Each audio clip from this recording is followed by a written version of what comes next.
Hello viewers, আসসালামু আলাইকুম। আমি শর্মি ইসলাম আবারও কিন্তু চলে এলাম আপনাদের সঙ্গে আরেকটি নতুন রেসিপি শেয়ার করার জন্য। আজকে কিন্তু আপনাদের সঙ্গে খুবই সহজ এবং খুবই মজাদার একটি রেসিপি শেয়ার করতে যাচ্ছি। রেসিপিটি কিন্তু আলু আর 1 কাপ আটা দিয়েই তৈরি করতে পারবেন সকাল বিকালের নাস্তা। আমি কিন্তু আজকে খুবই অল্প উপকরণে আপনাদের এই নাস্তা রেসিপিটি তৈরি করে দেখাবো। আপনারা চাইলে কিন্তু বাচ্চাদের টিফিনেও এই নাস্তা রেসিপিটি দিতে পারেন, বাচ্চারা কিন্তু খুবই পছন্দ করবে। সাথে যদি আরেকটি সস হয় তাহলে তো কথাই নেই। তাহলে চলুন দেখে নিই কীভাবে আজকে আমি এই রেসিপিটি তৈরি করি।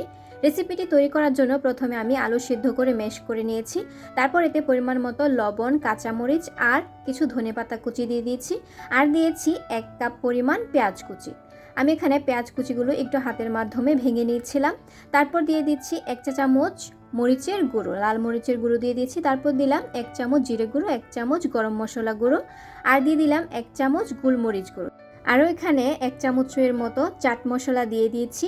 এবার কিন্তু আমরা এই সবগুলো উপকরণ হাতের মাধ্যমে মেখে নিচ্ছি। আপনারা কিন্তু আরেকটু যদি লবণ লাগে তাহলে চেক করে লবণটা অ্যাড করে নেবেন। আমি আরেকটু লবণ দিয়ে দিয়েছিলাম, আমার লবণে কম হয়েছিল।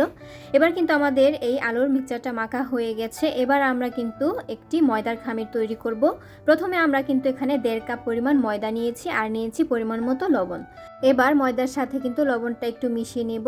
তারপর আমরা এখানে অল্প পরিমাণ তেল দিয়ে দিব। আমি এখানে 3 চামচের পরিমাণ রান্নার রেগুলার তেল দিয়ে ভালো করে হাত দিয়ে একটু মেখে নিচ্ছিলাম।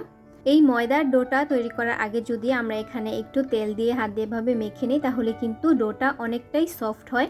এর জন্য কিন্তু আমি একটু তেল দিয়ে দিয়েছিলাম। এবার আমরা এখানে অল্প অল্প করে পানি মিশিয়ে দিব এবং একটি নরম সফট ডো তৈরি করে নেব।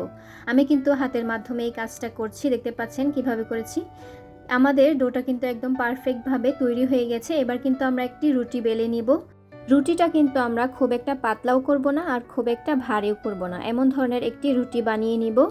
দেখতে পাচ্ছেন আমি কিন্তু রুটিটা বানিয়ে নিচ্ছি।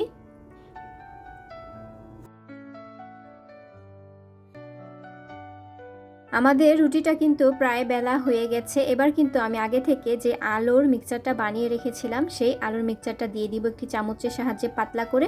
তারপর কিন্তু আমরা এক সাইড থেকে রোল করে নিব এই রুটিটাকে। দেখতে পাচ্ছেন আমি কিভাবে রোল করে নিয়েছি। এবার কিন্তু আমরা এটাকে 2 ভাগে ভাগ করে নিব। আমি একটি নাইফ দিয়ে কিন্তু এই কাজটি করছি।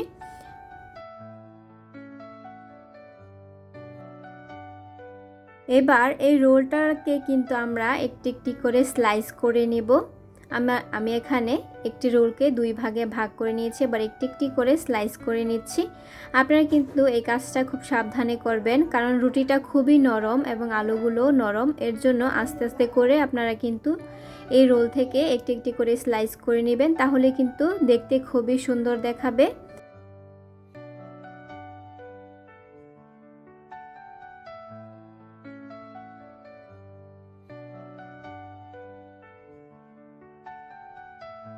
এই স্লাইসগুলো কিন্তু কাটার পর আলাদা আলাদা করে রাখতে হবে, তা না হলে কিন্তু একটির সাথে আরেকটি লেগে যেতে পারে।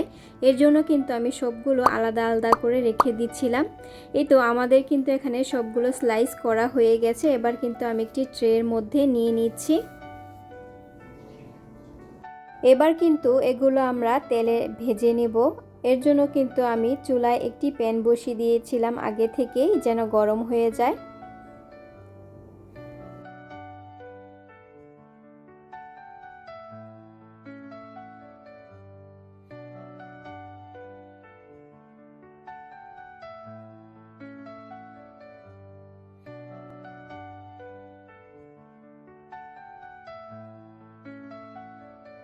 প্যানের মধ্যে কিন্তু আমি তেল দিয়ে দিয়েছি। তেলটা কিন্তু অনেকটা গরম হয়ে এসেছে। এবার কিন্তু আমরা চুলার আঁচটা একদম মিডিয়াম লো হিটে করে নিব। এবার আমরা মিডিয়াম লো হিটে করে একটি একটি করে সবগুলো দিয়ে দিচ্ছিলাম। এবার আমরা কিন্তু দিয়ে অল্প আঁচে কিন্তু এগুলোকে ভেজে নেব।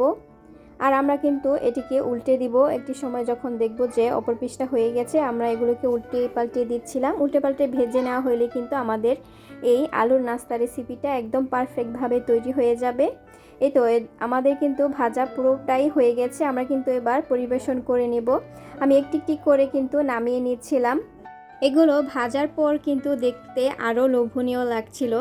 এবার কিন্তু আমি সবগুলো নামিয়ে নিয়েছিলাম। আর যেগুলো আগে থেকে তৈরি করা ছিল এগুলো কিন্তু আমরা ভেজে নিব। আমি কিন্তু একে একে যেগুলো ভাজা হয়ে এসেছে সবগুলো কিন্তু আমি পরিবেশন করে নিয়েছি।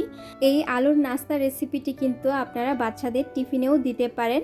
বাচ্চারা কিন্তু খুবই মজা করে খাবে। এগুলো কিন্তু টমেটো সসের সাথে খেলে খুবই ভালো লাগে।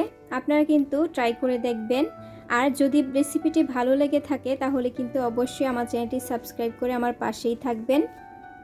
দেখা হবে অন্য কোনো দিন অন্য আরেকটি নতুন রেসিপি নিয়ে। আসসালামু আলাইকুম, আল্লাহ হাফেজ।